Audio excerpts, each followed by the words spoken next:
Are you thinking about selling your business yourself? Should you use a broker, an M&A advisor? What should you do? The person on Reddit here asked this question, and there's some good responses, some kind of typical responses, but I want to go through and say, okay, this is where I lean on this issue. So let's take a look at what we have here. Okay, my partner and I are planning to sell our business.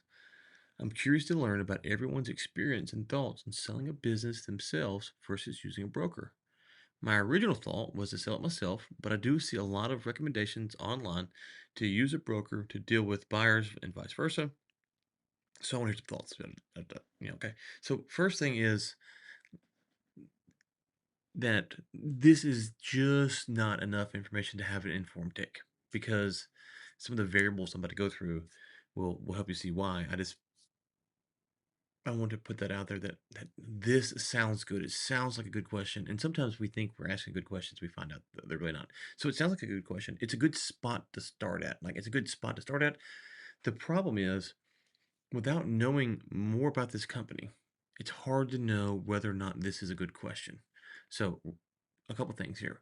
Let's talk about, do they have multiple buyers that are coming to them over and over and over again? Like, are they being solicited by legit buyers, not cold emails saying that they have a buyer? Like serious buyers coming to the table with offers. Is that what's going on? If so, then you might not need a broker or an advisor. You might can get one to help you on a reduced rate. But if you don't have that, then the question is going to be is like, where are you going to find the buyers at? How are you going to find the buyers? Do you have a source for that? Do you have a buyer that you want to sell to directly? Right. So there's a lot of questions that come from this. So again, great spot to think about this, but then you realize, oh man, I've got to answer all these questions. How big is your company? So if your company is doing, 350K in revenue, yeah, probably do it solo, right? Probably do it solo. You can do it with a broker, but probably do it solo. If it's doing 30 million in revenue, unless you have some inside advantage on buyers, then I would say, yeah, go ahead and use an advisor. Now, when I say inside advantage on buyers, here's what I mean. Um, an inside advantage on buyers means that you understand you've had a valuation done by someone that you respect and trust, and they've told you if they go to market, not an IRS valuation, but an actual valuation says if you go to market from someone who's going to be paid by you, if the deal closes, they've given you a valuation. Maybe you take it to two or three M&A advisors to get kind of their range on what your company could go for. Um, if you've had that, and let's just say that you're told that it's going to go for between $8 to $12 million, right? And you know that you will take $8 to $12 million, right? You'll take eight, you'll take 10, you'll take 12, you'll take all that range. The buyer has offered you in that range, right? Now you know, okay, hey, I've got this information and the buyer has offered me this. So, okay, cool. I'm content with that. The issue becomes if a buyer offers you eight, you might take eight, but your company might be worth 16, might be worth 20.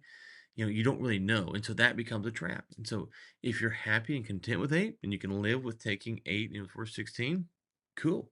Maybe you're so done, you're ready to get out of there today. But those are kind of some of the things you're going to think through. Like, okay, well, how do I know what a good offer really is? Back to buyers. If I come to you and I say, I want to buy your company for $8 million, and you go, I'll take $8 million. Well, without more people in the process, you don't really know, to what I was saying previously, if eight's really a good deal. And it might not be the eight, it might be the earnout, it might be how long you got to stay on. There's other factors involved that if you only have one buyer, that you're going to be limited on how much negotiation you can do because the buyer is going to have a lot of say in that process. It doesn't mean you can't do it that way. I have a client right now working with one buyer, right? So it doesn't mean you can't do it that way. It just means that, hey, you're limited on how much negotiation there is because there's only one buyer. If you have a multitude of buyers, if you have 3 buyers, 6 buyers, 12 buyers that are interested, then all of a sudden you can have a bunch of different offers, hopefully, on your business.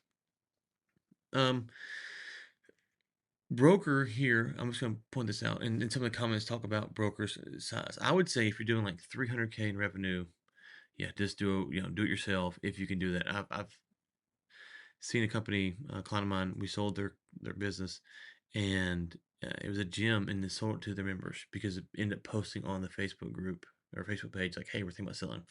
Couldn't find buyers in the market, and posted on the Facebook group, and Facebook page or whatever it was, and ended up selling. And so sometimes that's where the buyers are at, like they're in your circle already. And so a smaller deal, and anyways, we'll get into all the details on that deal, but that can happen. So if you're really small, that's what I'd say. Go ahead and try to sell yourself. If you're above that 350K, 500K revenue, then you're talking about like margins. So if you're doing 500K, but you're only bringing home, you know, 50K, again, probably better do it yourself. So again, as you get above that revenue margin marker, it's going to be about how much you're making. So if you're doing, let's say, $1 million a year in revenue, but you're only bringing home 50K, well, you're probably not going to sell, just off that rough analogy, you're probably going to sell for a ton of money. So it might be better for you to self-negotiate, assuming all of the other things I talked about previously.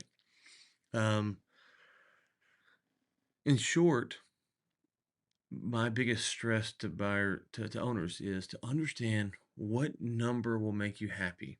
How will you get that number? How does that number come to you and you go, yes, this is exactly what I want? How does the deal need to be structured? Really think through those things. Once you've thought through those things, then these questions become more relevant, because if you don't know how much money you want or need to retire off of, then a broker or not, it may not even matter, right? It might matter a lot, because the difference between having a broker or an advisor might mean they can get you that extra money that you need. It might not, right? So those are some questions that you really have to think through. And then finally, build a premium business. If you build a premium business and you build a business that's really sellable, then buyers will come to you because they want to invest in something that they can get a return on their investment. So make sure you spend a lot of time on that. It's a good starting spot for the question. Should I sell myself or a broker? The problem is you have to have a lot more information to really have an informed opinion about this. And so great starting spot, but I hope I've given you a few things to consider. Let me know in the comments if I missed anything.